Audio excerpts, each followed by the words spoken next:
Assalamualaikum warahmatullahi wabarakatuh. Nama saya Rudi Putra Pradana, NIM 2496, kelas MB. Di sini saya akan menjawab soal metopen. Yang pertama, bab 1. Perspektif metode penelitian kualitatif dan kuantitatif. Yang pertama, jelaskan mengenai metode penelitian secara lengkap. Metode penelitian ialah sebuah cara mendapatkan data dengan tujuan tertentu. Metodologi ini akrab disebut dengan metopen. Biasanya dipakai ketika seseorang melakukan sebuah penelitian, mulai dari rencana pengumpulan data sampai bagaimana cara mengolah data. Yang kedua, sebut dan jelaskan komponen metode penelitian. Ada beberapa komponen dalam metodologi penelitian, antaranya sebagai berikut. Yang pertama, cara ilmiah. Penelitian dilakukan berdasarkan ciri-ciri keilmuan, sepertinya secara empiris sesuai dengan kenyataan, rasional yaitu masuk akal, dan sistematis yaitu urut. Dan yang selanjutnya mengenai data. Informasi yang dijadikan landasan yang dipakai harus valid atau tingkat ketepatan antara kenyataan dengan didapatkan penelitian. Yang selanjutnya tujuan. Tujuan penelitian yang hendak dilakukan harus memiliki tujuan yang jelas sebelum dilakukan. Dan yang selanjutnya kegunaan. Hampir seperti sebelumnya, komponen kali ini harus pula diperhatikan. Penelitian harus menghasilkan suatu informasi atau temuan baru yang nantinya bisa bermanfaat untuk orang banyak. Dan yang ketiga, jelaskan cara ilmiah yang dapat dilakukan dalam metode penelitian. Yang pertama, cari sumber-sumber masalah yang bisa diteliti dan perlu dicatat masalah yang hendak diteliti. Haruskah masalah empiris dan teoritis? Dan yang selanjutnya, cari sumber pendukung dan penelitian termasuk penelitian terdahulu dengan pembahasan yang sama. Lalu buat rumusan masalah untuk nantinya diteliti. Selanjutnya, buat hipotesis berdasarkan analisis dan konsep berpikir yang relevan untuk nantinya dibuktikan kebenarannya dalam penelitian yang dilakukan.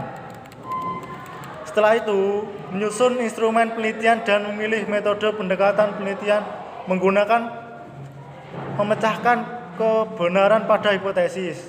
Akhirnya nanti akan mendapat temuan dari penelitian dan selanjutnya dibuatlah kesimpulan dari hasil penelitian tersebut.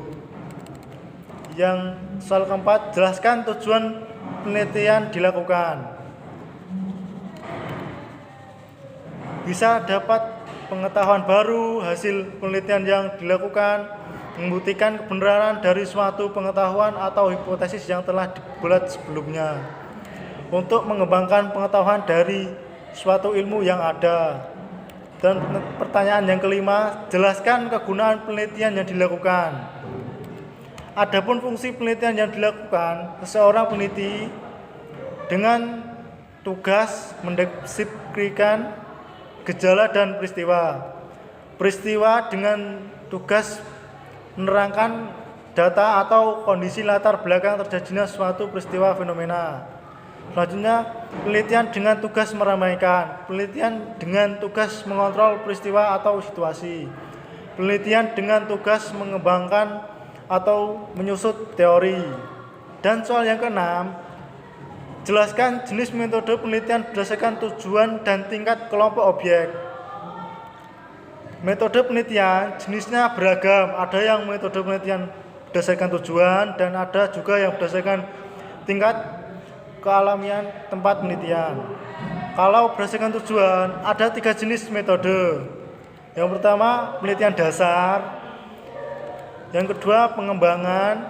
Yang ketiga, penelitian terapan. Sementara itu, untuk berdasarkan tingkat kealamian tempat penelitian, metode ada 3, diantaranya sebagai berikut. Yang pertama, penelitian eksperimen. Yang kedua, penelitian survei.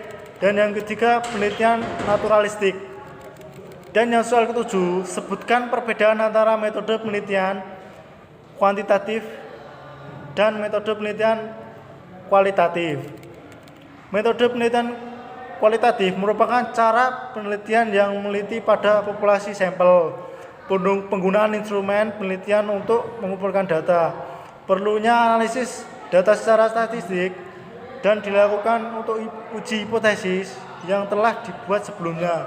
Sementara itu, metode penelitian kualitatif merupakan cara peneliti sebuah masalah yang ada pada kondisi alamiah dan biasanya terjadi di sosial dan budaya nantinya yang berwujud kualitatif.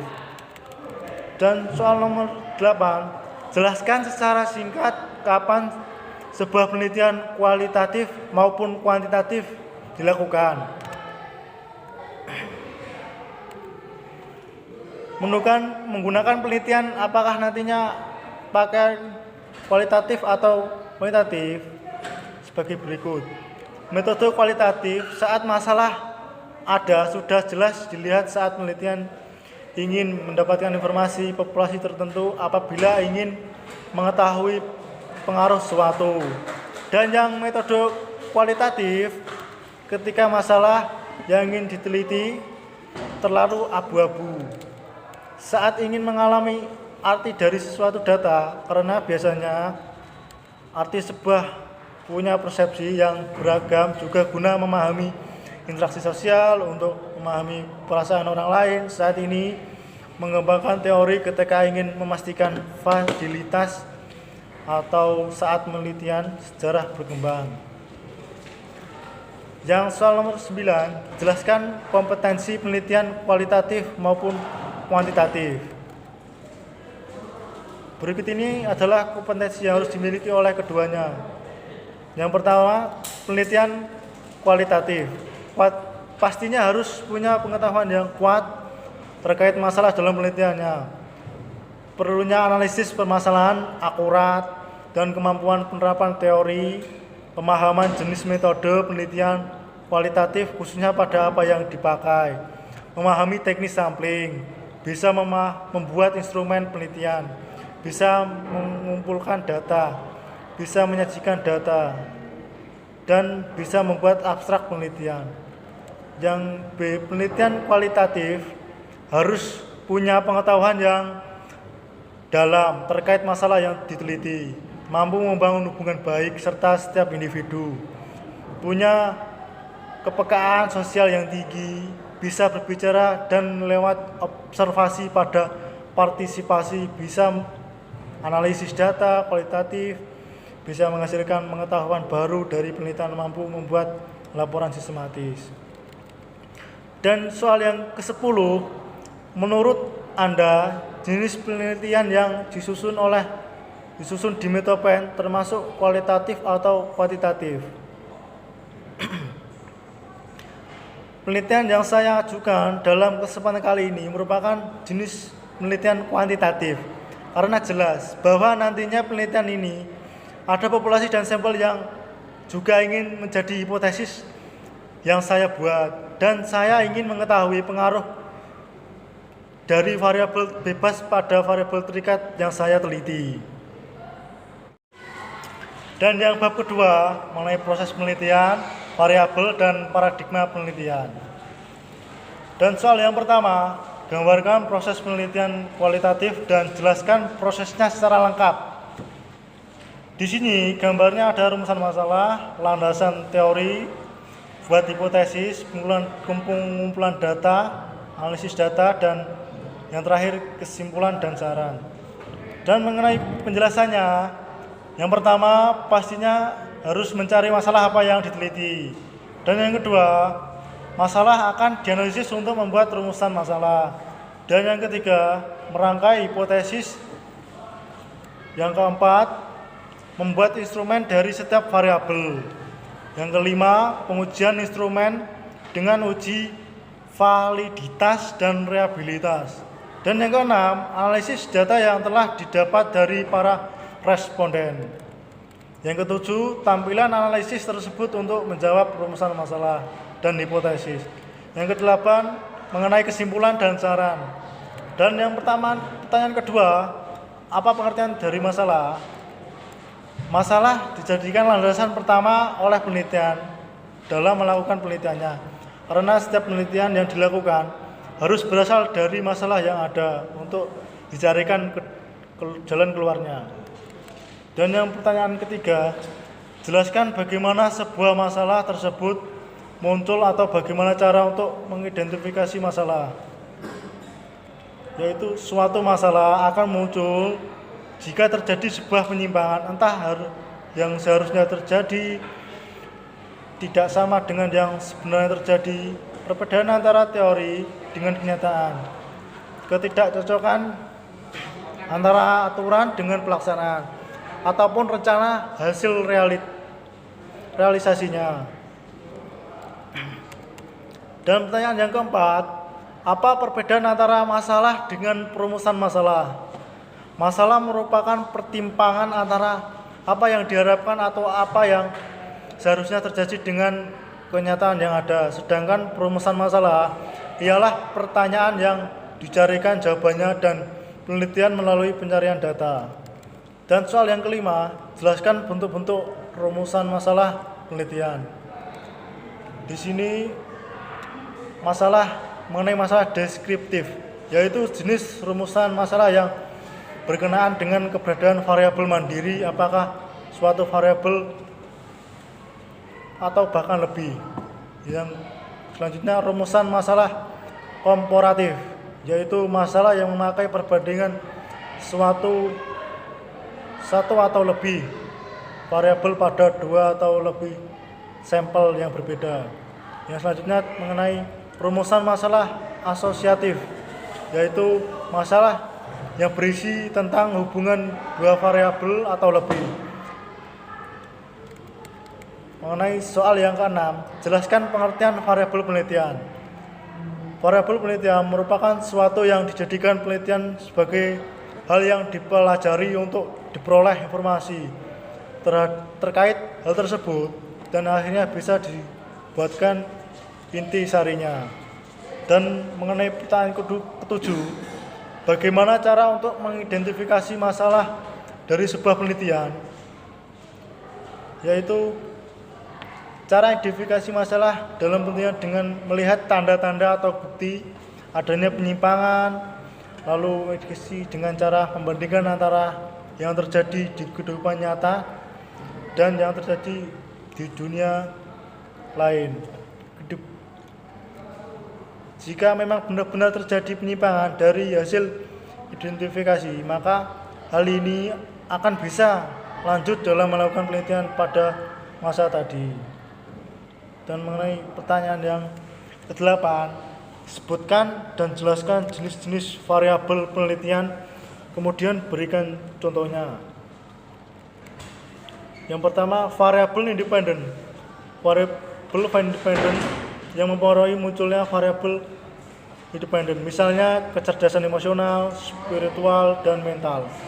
Dan selanjutnya variabel dependen, yaitu variabel yang dipengaruhi oleh independen, seperti inovasi, kinerja, dan komitmen. Yang selanjutnya variabel moderator, mempengaruhi hubungan variabel dengan independen dan dependen, bisa memperkuat atau juga memperlemah, misal tekanan kerja. Selanjutnya variabel intervening, yaitu yang terletak di antara variabel independen dan dependen.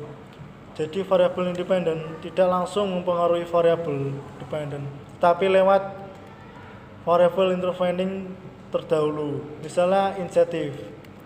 Dan selanjutnya variabel kontrol, variabel yang dipakai dalam penelitian komparatif untuk mengontrol agar pengaruh variabel independen pada variabel tidak sentuhan dari variabel di luar penelitian. Dan mengenai soal yang ke-9, gambarkan paradigma penelitian Anda dan kerangka penelitiannya. Di dalam gambar ini, variabel yang pertama perceived value, dan yang kedua lifestyle, dan yang ketiga perceived value. Dan variabel Y-nya repurchase intention. Dan soal yang ke-10, sebutkan variabel penelitian yang Anda gunakan dalam usulan penelitian. Yang variabel independen, percepat value, lifestyle, dan customer experience. Dan yang variabel dependent, repurchase intention. Dan yang soal nomor 11, lengkapi tabel variabel penelitian dan definisi operasional variabel dari jurnal penelitian yang Anda pilih, minimal 3 jurnal. Dan yang pertama, variabel perceived value, sumber dari Eka Cipta Winata dan Celestia Kempa. Definisi operasionalnya, nilai yang dirasakan oleh pengguna ketika membeli dan melakukan penggunaan. Dan yang kedua, sumber dari Alia Syafa Kusumasari dan Suprawi Pawenang 2020 mengenai variabel lifestyle. Dan definisi operasionalnya, perilaku konsumen untuk menyesuaikan kondisi sosial dan memenuhi kebutuhan untuk menyatu dan bersosialisasi dengan orang. Dan yang variabel terakhir, sumber dari Tanto Samuel Krisbiantoro Chandra tahun 2020, variabel customer experience. Dan mengenai operasionalnya, merasa nyaman ketika menggunakan alat yang disediakan. Dan yang selanjutnya mengenai bab 3, landasan teori kerangka berpikir dan pengajuan hipotesis. Di soal pertama, sebutkan langkah-langkah dan melakukan penelitian kualitatif secara lengkap. Langkah-langkahnya penelitian kualitatif yaitu identifikasi masalah, studi internatur, pengembangan kerangka konsep, pengembangan desain penelitian, teknik sampling, pengumpulan data kualitatif data. Dan soal yang kedua, penelitian kualitatif adalah pustaka mengapa diperlukan, sebutkan dan jelaskan. Mencari teoretik konsep dan generasi hasil penelitian yang dapat dijadikan sebagai landasan teori untuk melaksanakan penelitian dari Sumardi, Surabaya 1990. Landasan teori ini perlu ditegakkan agar penelitian itu mempunyai dasar yang kokoh dan bukan sekedar pembuatan coba-coba. Adanya landasan teoritis ini merupakan ciri bahwa penelitian itu merupakan cara ilmiah untuk mendapatkan data. Dan soal yang nomor 3, apa saja isi dari telaan pustaka dan jelaskan. Sebutkan keunggulan teori dalam penelitian.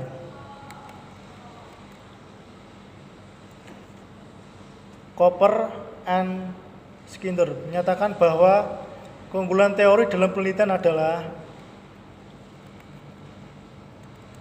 teori was the rank of facts we need to study. Dan yang nomor 5, jelaskan langkah-langkah dalam deskripsi teori. Langkah yang pertama, tetapkan nama variabel dan diteliti dan jumlahnya variabelnya. Yang kedua, cari sumber-sumber bacaan, buku, kamus, dan jurnal ilmiah. Dan yang sebanyak-banyaknya dan yang relevan dengan setiap variabel yang diteliti.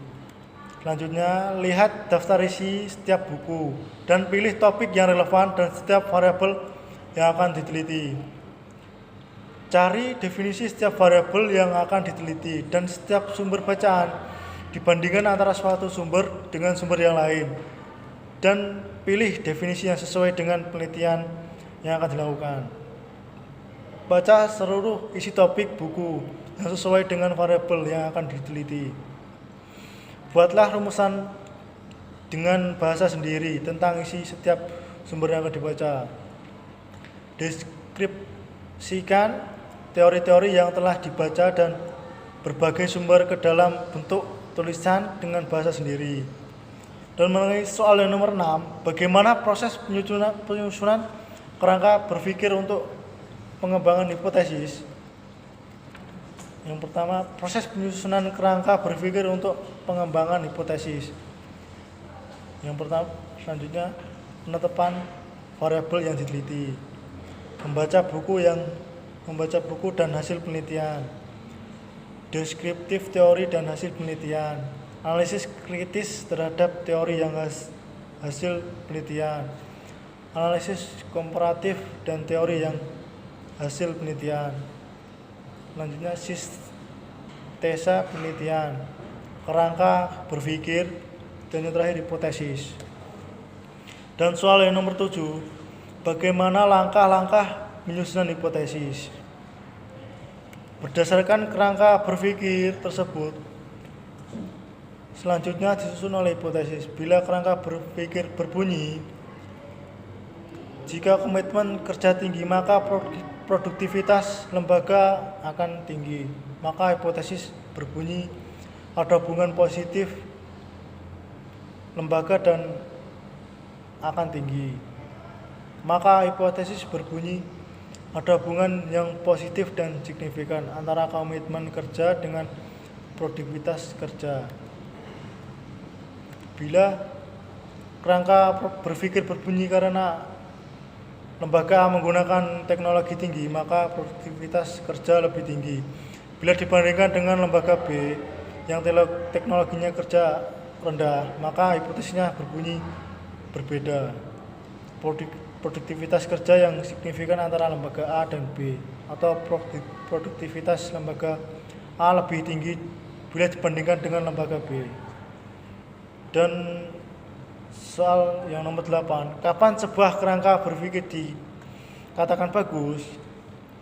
Kerangka berpikir yang baik yaitu variabel yang akan diteliti itu harus dijelaskan dan didiskusikan dalam kerangka peraturan hubungan antara variabel yang diteliti dan ada teori yang mendasari. Diskusi juga harus dapat menunjukkan dan menjelaskan apakah hubungan antara variabel itu positif atau negatif, berbentuk sistematis, kasual, atau interaktif. Kerangka berpikir tersebut selanjutnya perlu dinyatakan dalam bentuk diagram paradigma penelitian sehingga pihak lain dapat memahami kerangka pikir yang ditemukan dalam penelitian. Dan soal yang ke-9 mengenai kembangkan susunlah hipotesis dari rencana penelitian yang Anda usulkan. Dan yang pertama, hipotesis perceived value. Berdasarkan hasil penelitian ini dari Lee, Ezi, dan Dubuisy tahun 2011, perceived value berpengaruh signifikan terhadap repurchase intention mengenai penawaran atas perceived value yang tinggi dapat meningkatkan kemungkinan pelanggan untuk kembali dan melakukan transaksi kembali di masa depan. Menurut Molinari, Albrecht, dan Dion 2018, terdapat pengaruh positif perceived value terhadap repurchase intention. Dan mengenai hipotesis lifestyle is the pattern of person is the spending life activity, interest, and behavior in daily activities opinion. The perception of lifestyle between individual differ and shaping impact the sorting environment, Sutisna in Suraputra and Gede 2017 according to women in Ekasari and Rizky. Physical grab means the standing grab customer psycholog. Psychography is often defined as measurement and activities, internet, opinion, which are the part customer psychology, lifestyle, and the be measure or sing several dimension, mainly activities in the opinion. Menyatakan lifestyle berpengaruh terhadap perceived terhadap repurchase intention. Dan yang hipotesis ketiga mengenai customer experience. Menurut Alfian F. Haywan P. 2016, pada dasarnya customer experience ini sangat erat kaitannya dengan minat beli ulang konsumen. Penelitian yang dilakukan Fredrik Alfian dan Freddy Heriawan 2016. Penelitian dilakukan untuk mengetahui pengaruh customer terhadap niat beli ulang. Dan pada customer experience berpengaruh positif signifikan terhadap repurchase intention. Dan yang selanjutnya adalah bab 5 mengenai populasi dan sampel. Pertanyaan yang pertama, sebutkan macam-macam metode pengambilan sampel. Teknik sampling pada dasarnya dikelompokkan menjadi dua, yaitu non-probability dan probability sampling. Dan pertanyaan yang kedua adalah yang dimaksud dengan probability sampling. Jelaskan metode pengambilan sampel dengan probability sampling. Probability sampling adalah teknik pengambilan sampel yang memberikan peluang yang sama bagi setiap unsur atau anggota populasi untuk dipilih menjadi anggota sampel. Teknik ini meliputi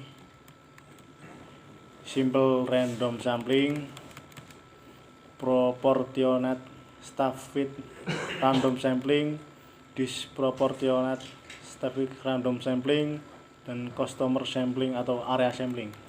Dan pertanyaan yang ketiga, berikan contoh metode pengambilan sampel. Teknik ini memberikan kesempatan yang sama untuk setiap elemen populasi untuk menjadi sampel. Misalkan jika suatu populasi memiliki elemen populasi banyak 100, sedangkan yang dijadikan sampel adalah 50, maka setiap elemen tersebut mempunyai kemungkinan 50 atau 100 untuk dijadikan sampel.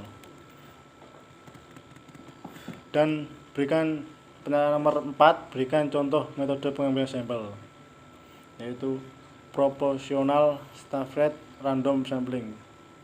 Misalnya populasi adalah karyawan PT A berjumlah 125 diperoleh besar sampel. Dan pertanyaan kelima, berikan contoh metode pengambilan sampel di proportional staffed random sampling. Dan pertanyaan yang keenam, berikan contoh metode pengambilan sampel, yaitu cluster sampling. Pertanyaan yang ketujuh, apa yang dimaksud dengan non-probability sampling? Yaitu jelaskan metode pengambilan sampel dengan non-probability sampling. Yang kedelapan, berikan contoh metode pengambilan sampel sistematis, tidak boleh sama dengan yang ada di buku. Yang nomor 9, berikan contoh metode pengambilan sampel sampling kuota, tidak boleh sama dengan contoh yang di buku. Pertanyaan yang ke-10, berikan contoh metode pengambilan sampel sampling insidental, tidak boleh sama dengan contoh yang ada di buku. Nomor 11, berikan contoh metode pengambilan sampel sampling purposive, tidak boleh sama dengan contoh yang ada di buku. Dan yang nomor 12, berikan contoh metode pengambilan sampel, yaitu sampling jenuh. Dan nomor 13, berikan contoh metode pengambilan sampel, yaitu sampling snowball. Dan nomor 14, jelaskan perbedaan konsep populasi dengan sampel yang dalam penelitian kualitatif dan penelitian kualitatif. Dan yang nomor 15, siapa objek penelitian Anda? Pengunjung stadium futsal di Jepara. Dan pertanyaan yang nomor 16, siapakah populasi penelitian Anda? Pengunjung dan member di stadium futsal. Dan nomor 17, berapa jumlah populasi penelitian Anda? Pengunjung di stadium futsal merupakan populasi yang tak terhitung jumlahnya. Dan pertanyaan nomor 18, apa alasan Anda menggunakannya sebagai populasi? Karena banyak peminat futsal di Jepara. Dan nomor 19, siapa yang menjadi sampel dalam penelitian Anda? Sampel di dalam penelitian ini adalah member di stadium futsal. Dan pertanyaan yang ke-20, bagaimana cara Anda menentukan jumlah sampel yang akan diambil? Metode penggunaan data yang akan digunakan adalah penelitian, yaitu mode kuantitatif. Dan pertanyaan yang ke-21, berapa jumlah sampel penelitian Anda? Yaitu 100 responden.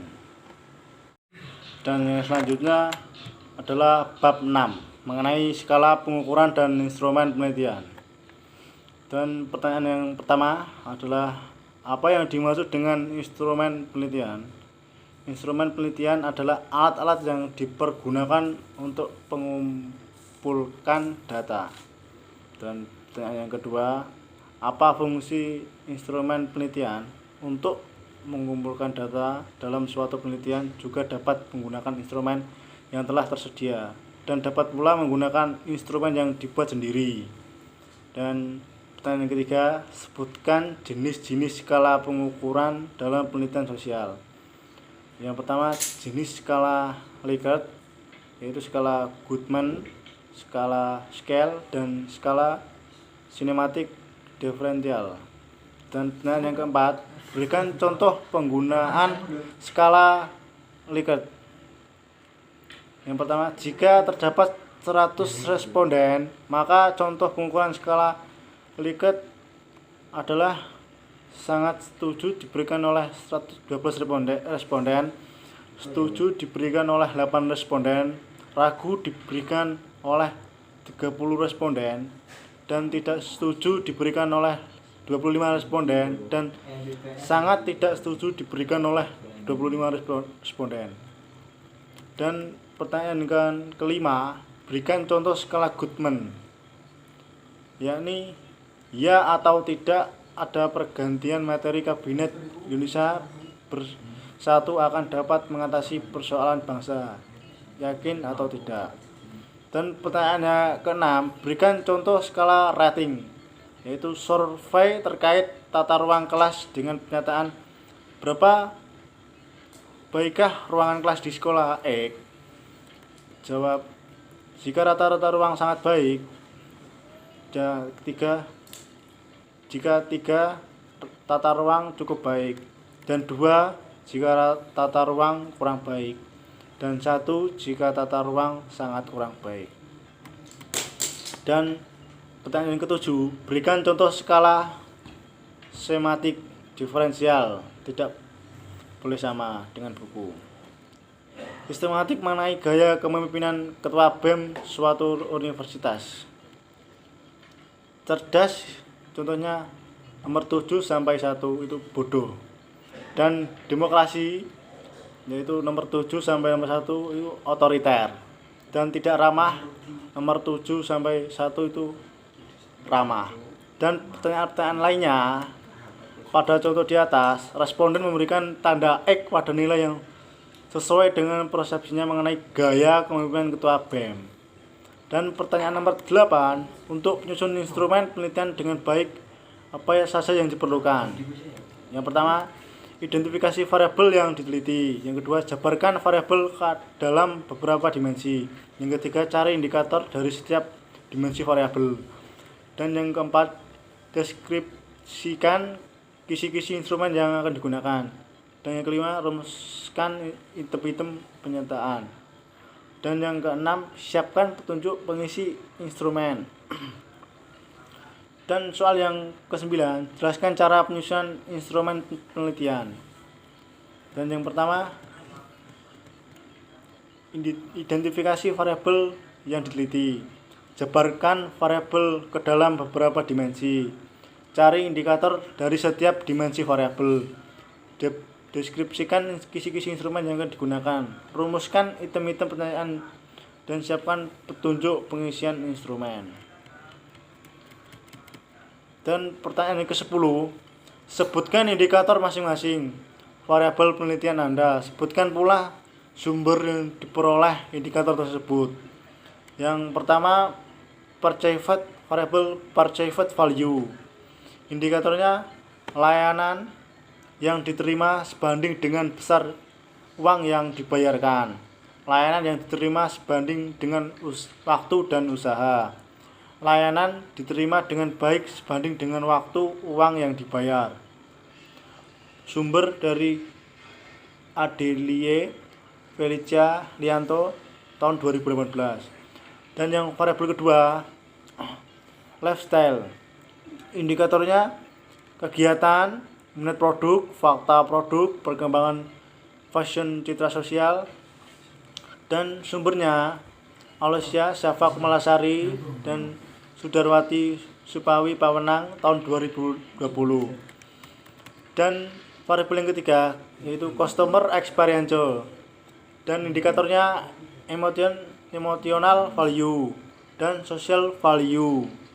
Dan sebutkan sumbernya Eka Cipta Winata dan Celicia Kempa tahun 2021. Dan pertanyaan yang selanjutnya yaitu ke-11. Jenis skala apa yang Anda gunakan dalam penelitian Anda? Dalam penelitian saya menggunakan skala Likert karena Likert ini digunakan untuk mengukur sikap, pendapat, dan persepsi seorang atau sekelompok orang tentang fenomena sosial. Dan itu saja jawaban untuk ujian tengah semester Metopen. Kurang lebihnya mohon maaf. Wassalamualaikum warahmatullahi wabarakatuh.